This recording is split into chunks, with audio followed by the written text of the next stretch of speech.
أمرت وأنا أول المسلمين اللهم سبحانك لا علم لنا إلا ما علمتنا إنك أنت العليم الحكيم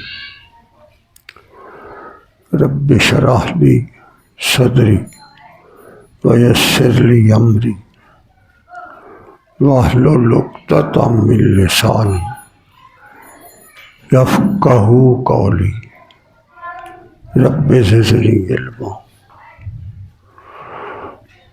یا رب صلی وسلم دائما ابدا علی حبیبک رسول خیر الخلق کلهم.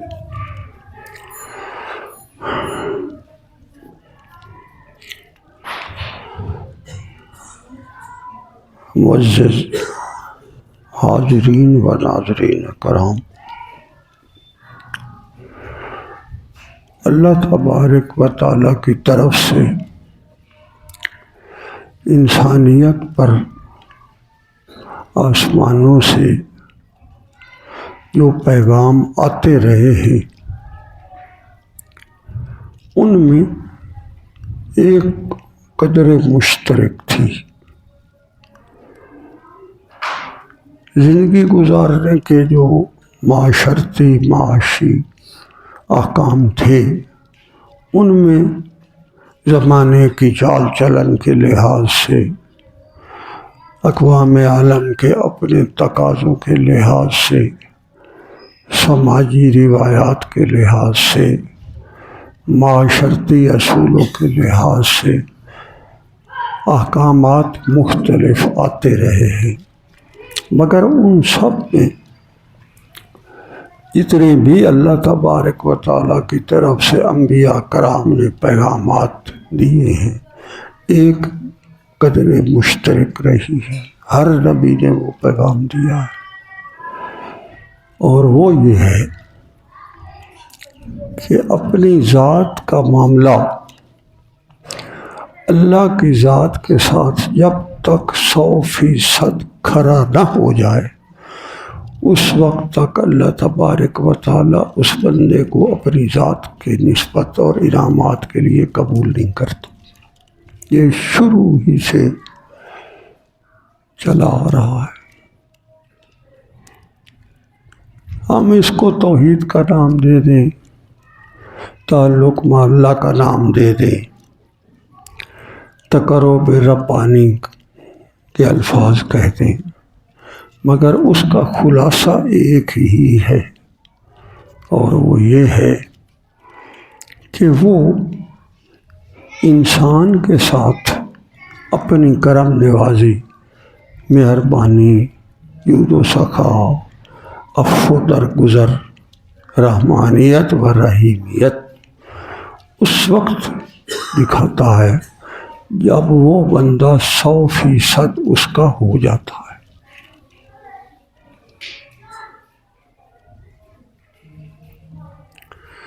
اس پر اس وقت جب انبیاء کرام محنت کرتے ہیں تو وہ محنت پھل لاتی ہے. اس بندے کے شخصیت کے اوپر اللہ کی طرف سے عجیب و غریب انعامات اور انوارات کا ایک نظام بہاتی ہے. آپ صلی اللہ علیہ وآلہ وسلم کی ذات مطہر و مقدس کے حوالے سے اللہ تبارک و تعالیٰ نے ایک عجیب بات فرمائی.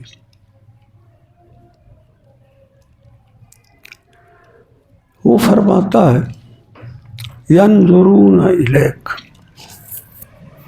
اب آپ صلی اللہ علیہ وآلہ وسلم مکہ کی بستی میں صبح سے شام تک ہر قسم کے بندوں سے آپ کا واسطہ ہوتا تھا. اکثریت ان میں جو قبائلی سرداروں کی تھی، وہ تو آپ صلی اللہ علیہ وآلہ وسلم کو حق نبی مانتے ہی تھے. جو آپ کے فیضان نبوت سے مستفیض ہوتے تھے وہ کم لوگ تھے. اور پھر معاشرے میں کمزور لوگ تھے، اور وہ آپ صلی اللہ علیہ وآلہ وسلم کے ساتھ شانہ بشانہ کھڑے ہوتے تھے، مگر قریش مکہ ان کے اوپر بڑے ظلم کرتے تھے۔ تو جو لوگ آپ صلی اللہ علیہ وآلہ وسلم کی شبانہ روز محنت کے نتیجے میں سامنے آتے تھے، ان میں جو اکثریت قریش کی تھی، ان کے بارے میں محققین کہتے ہیں کہ آپ صلی اللہ علیہ وآلہ وسلم کی نبوت کا فیضان تو پتھروں اور سنگریزوں اور ریت کے ٹیلوں اور جھاڑیوں پر جب پڑتا تھا تو اس کا نور وہاں بھی ہر وقت موجود ہوتا تھا۔ اس کی تو عجیب صوفیاء کے پاس مثالیں۔ شاہ عبدالعزیز دباغ رحمۃ اللہ تعالی علیہ اپنی کتاب الابریز میں فرماتے کہ جب میں حج پر گیا تو میں نے مکہ شریف سے مدینہ شریف وہ راستہ اختیار کیا جس پر آپ صلی اللہ علیہ وآلہ وسلم تشریف لے گئے تھے۔ کسی نے عرض کی حضرت آپ کے ساتھ کوئی دلیل راہ تھا جو آپ کو راستہ بتاتا تھا، یا اس کو پتا تھا، یا آپ اکیلے گئے؟ اکیلا تھا۔ کیسے؟ آپ کو راستے کی تعین تھی؟ کہا جی بالکل تھی۔ کیسے؟ فرمایا جہاں جس سواری پر آپ صلی اللہ علیہ وآلہ وسلم موجود جلوہ افروز تھے اور ساتھ ابو بکر صدیق آپ کے پیچھے تشریف فرما تھے، یہ بھی ایک عجیب نظارہ تھا جو عرش عظیم کے نیچے اور زمین کے تختے پر اللہ نے دکھایا، اور جن کو اللہ کی ذات کے ساتھ نسبت قلبی بڑی گہرائی میں ہے، ان کو تو آج بھی وہ نظارہ دکھاتا، دیکھتے ہیں لوگ۔ شاہ عبدالعزیز دباغ جب آئے، وہ تو آپ صلی اللہ علیہ وسلم کے ہجرت مبارک سے سینکڑوں سال بعد آئے،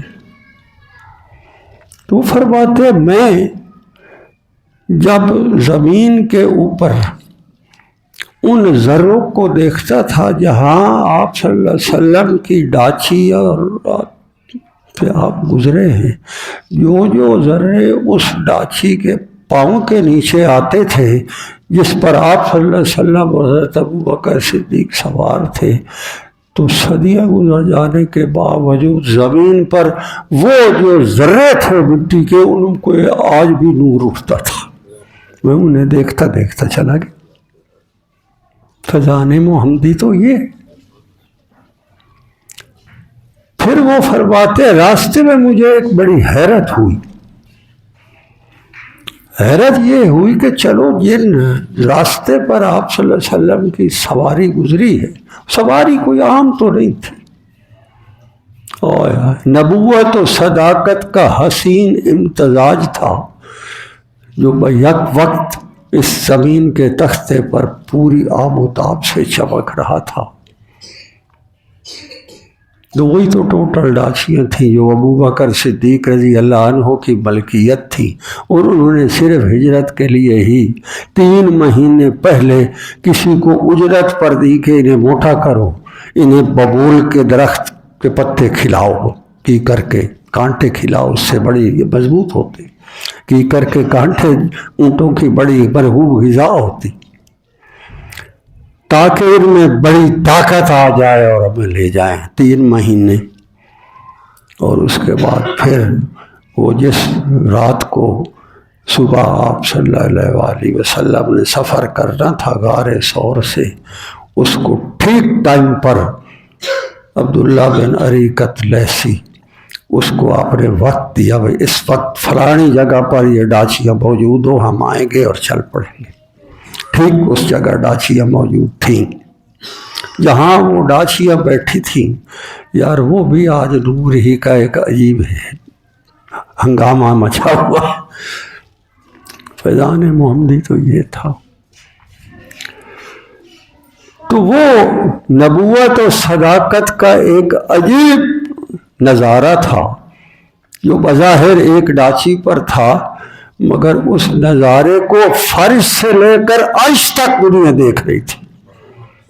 وَأَيَّدَهُ بِجُنُودٍ لَّمْ تَرَوْهَا، اللہ نے فرمایا ہم نے اسے لشکر کھڑے کیے تھے وہاں غار ثور سے لے کر مدینہ تو نبی تک، تو وہ فرشتے چشم برا کھڑے تھے جہاں جہاں سے یہ نبوت و صداقت کی پیکر ہستیوں کی سواری گزرتی تھی۔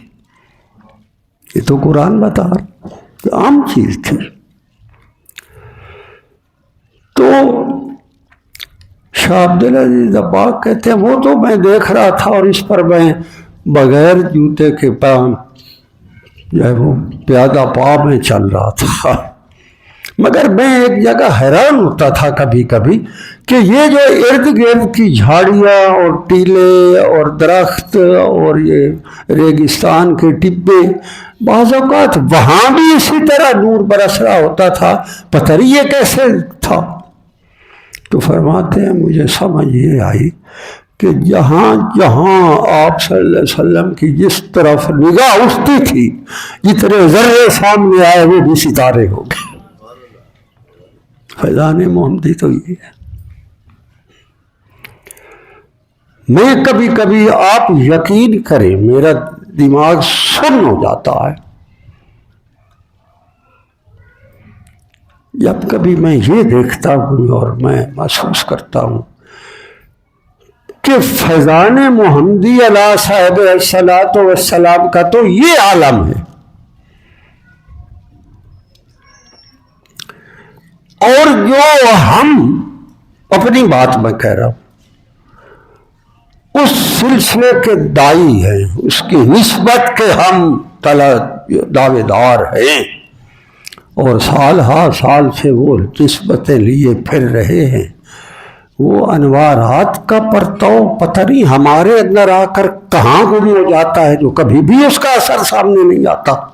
وہ ریت کے سگریزوں پر تو فیضان محمدی پڑا تو وہ ذرے ستارے ہو گئے، تو ہم پر پڑا تو وہ پتہ نہیں کہاں گم۔ کیا یہ دکھ کی بات نہیں، افسوس کی بات؟ یہ تو سلسلہ ہی نہیں دونوں ہستی، آپ صلی اللہ علیہ وسلم کے بعد ابو بکر صدیق رضی اللہ عنہ کا، کیا یہ فکر کی بات نہیں؟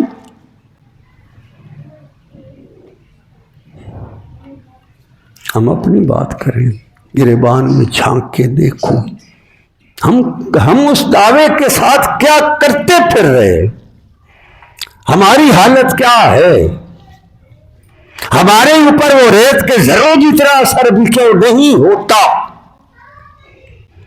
اس کا جواب قرآن نے دیا ہے، ينظرون الیک وہم لا یبصرون۔ میرے محمد یہ آپ کی طرف نگاہیں تو اٹھاتے ہیں مگر یہ آپ کو دیکھ نہیں پاتے۔ وہم لا یبصرون، ینظرون، نظریں تو اٹھاتے ہیں یہ آپ کی طرف۔ ابو جہل نظریں تو اٹھاتا تھا، ابی لہب بھی اٹھاتا تھا، نظر بن حارث بھی اٹھاتا تھا، عتبہ بن ابی معیط بھی اٹھاتا تھا، یہ سارے اٹھاتے تھے۔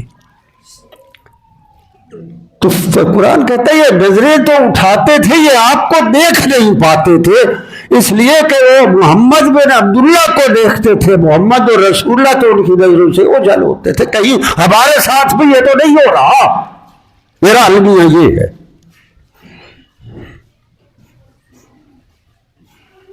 کہ کل کو ہم ہاں یہ دعوے لیے کھڑے ہوں اور وہاں دور دور دور تک اس کی نسبت نظر ہی نہ آئے، اس کا کیا ہوگا؟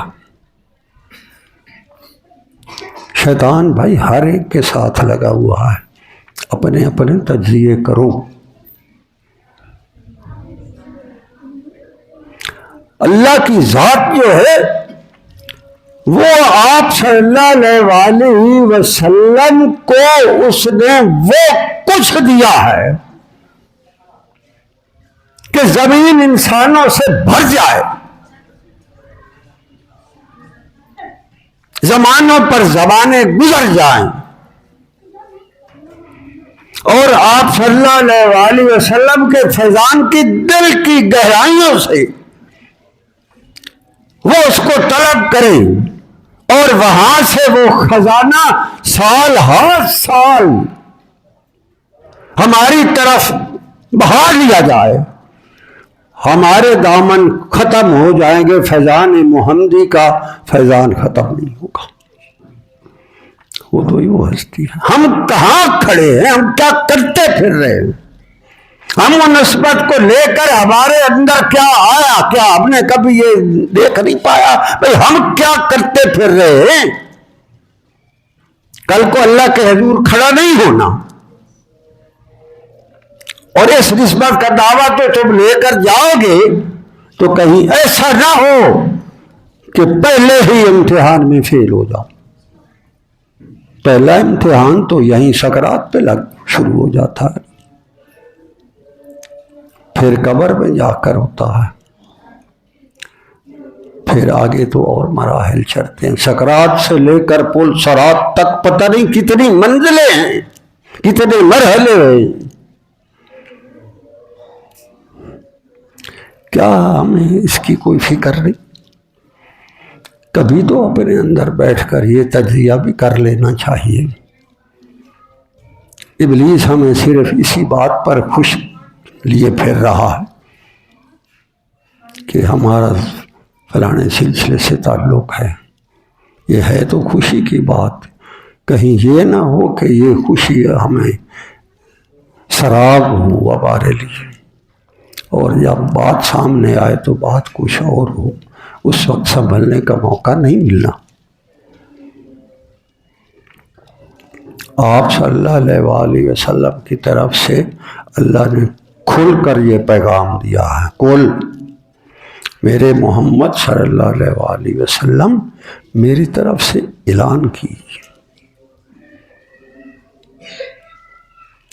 کہ میرا سب کچھ، پوری متاع دنیا، اس جہان کی زندگی کا ہر لمحہ، ہر سانس، ہر قدم، کل کہیے ان صلاتی، عبادت و نسکی، جو میں قربانیاں قدم قدم پر جو ہم قربانیوں کے مظاہرے کرتے پھر رہے ہیں، میں نے یہ قربانی دی، میں یہ دیتا پھر رہا ہوں، میرے پاس یہ ہے، میں وہ ہے، یہ ساری قربانیوں کے جو مظاہرے ان گنت فہرست ہم اپنے کھاتے میں بازار میں خود لکھ کر پرچی چٹ میں ڈال کر جیب میں پھرے کہ ملک الموت آئے گا تو میں اس کو اپنے مناقبات اور فضائل، ڈیڈیکیشنوں اور ڈیووشنوں کی میں وہ فہرست اسے دکھا دوں گا۔ کہیں تم تب یہ ہو، اور اس کا جو ٹیسٹ اور معیار ہے وہ کہتا ہے ان صلاتی و نسکی و محیای، حیات و مماتی، موت، یعنی زندگی سے لے کر موت تک، عبادات سے لے کر اور ساری کی ساری اس جہان کے اندر کی مصروفیات تک، للہ رب العالمین، محض اور محض وہ اللہ کے نام پر واری ہے میری ساری زندگی۔ محمد رسول اللہ کو اللہ نے کہا یہ اعلان کریے، ہماری کیا شواری ہے؟ ذرا ہمیں دیکھنا تو پڑے گا، جو اپنے فضائل کی بذات خود ہم لسٹیں لے کے پھر رہے ہیں جیب میں ڈال کر، اس کے ساتھ یہ بھی تو دیکھنا پڑے گا کہ ہمارے پاس اللہ کے رضا اور محمد رسول اللہ کی اتباع، اس کا کتنا ایک ہمارے پاس خزانہ ہے۔ کہیں یہ فہرست ابلیس نے خوش نمائی کے طور پر ہمارے گلے میں توق بنا کر تو نہیں ڈال دی کہ جب یہ توق کا وقت آئے گا، سکرات لگے گی تو پہلے جھٹکے میں یہ ساری فہرست اڑ کر کہیں اروڑی پر جا پڑ، کہیں ایسا تو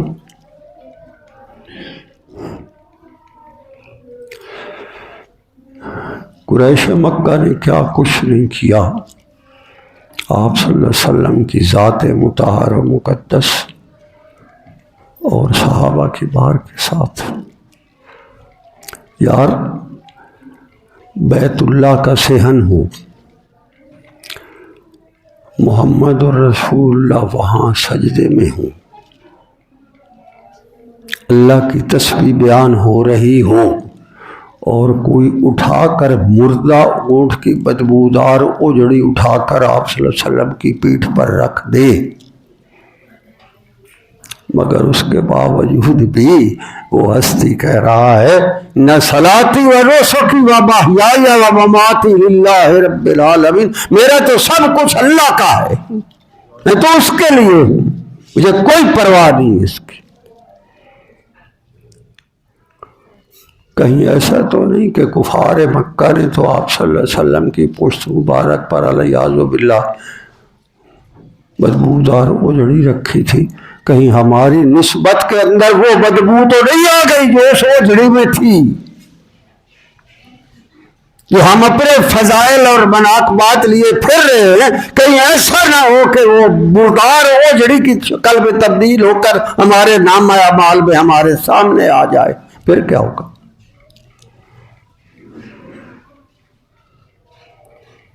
لا شریک لہ، ہمارے ساتھ جو نسبت ہم جس کا دعویٰ کر رہے ہیں، اس نسبت کے اندر سوائے رضائے ربانی اور اتباع نبی کے اور کسی چیز کی ذرا برابر بھی آمیزش نہ ہو، تب نسبت ہے۔ اس کی پہلی نشانی اس کی یہ ہے کہ ہم صرف اللہ کی رضا اور آپ صلی اللہ علیہ وسلم کی اتباع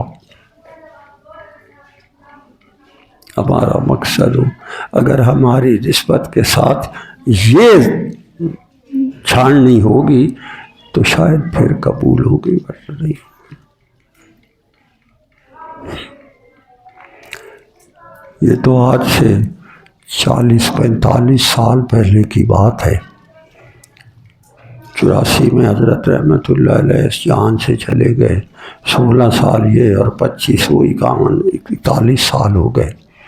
اس سے پہلے وہ فرمایا کرتے تھے یوں خط مجھے آتے ہیں جڑے خط آنے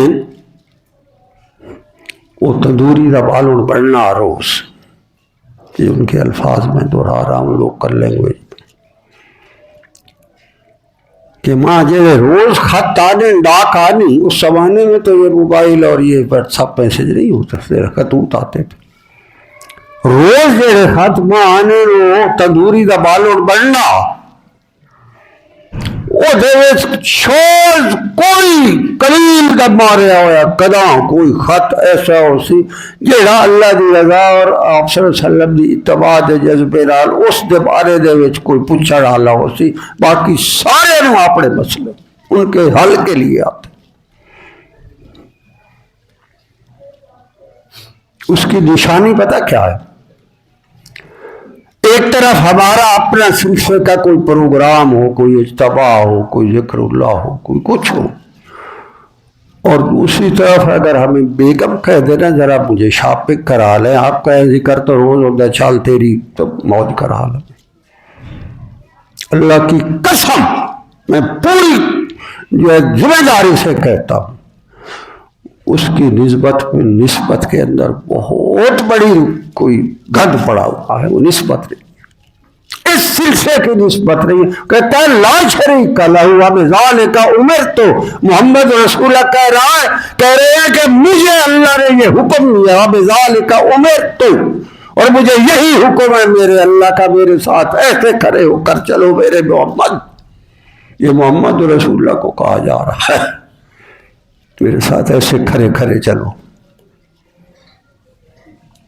اور اس کے جواب میں آپ صلی اللہ علیہ وسلم کا بڑا عجیب قول ہے جو ان کی شان کے لائق، فرمایا وَأَنَا أَوَّلُ الْمُسْلِمِينَ، سبحان اللہ۔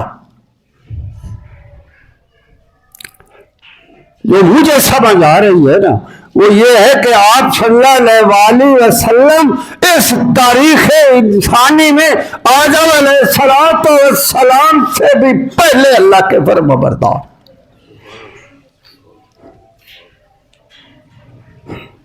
حدیث مبارکہ عرض کروں، کنت نبیا، صحیح حدیث، میں اس وقت بھی نبی تھا. وآدم بین الروح والجسد، ابھی آدم علیہ السلام روح اور جسم کے درمیان تھے کہ میں اس وقت نبی تھا، میں اول المسلمین.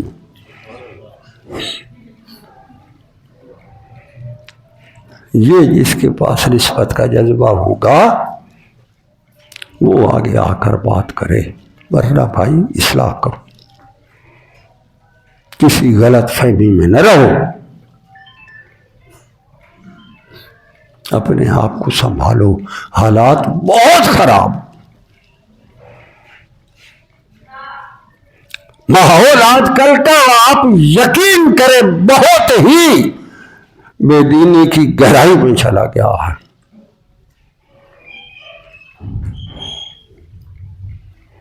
اور اللہ کا رسول صلی اللہ علیہ وآلہ وسلم یہ فرما رہا ہے، اور اللہ اوپر سے کہلوا رہا ہے کہ کل سے آیت شروع ہے، کل میرے محمد صلی اللہ علیہ وسلم اعلان کرو، ان صلاتی، میری نماز، میری دن رات کی مصروفیات، اوقات کی قربانیاں، وقت کی قربانیاں، جان و مال کی قربانیاں، عزت اور آبرو کی قربانیاں بھی دی ہیں.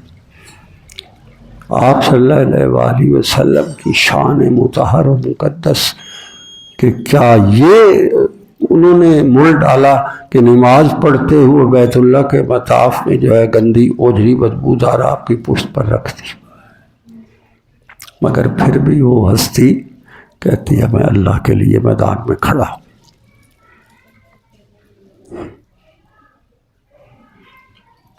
اور لا شریک لہ، خبردار اگر اس میں ذرہ برابر بھی کوئی آمیزش کر دی تو ہمارے اس سارے اسلام میں، نمازوں میں، حجوں میں، زکاتوں میں، قربانیوں میں صرف اللہ اور اس کے رسول کی رضا کا پہلو کی طرح ہے اور اپنا لچ کی طرح ہے بیچ میں. اس پر آپ غور کی ضرورت ہے. اور آپ صلی اللہ علیہ وسلم نے ڈنکے کی چوٹ فرمایا وَأَنَا أَوَّلُ الْمُسْلِمِينَ، میں ہوں سب سے پہلا مسلمان جو اس آیت مبارکہ کے حکم پر پورا اترتا.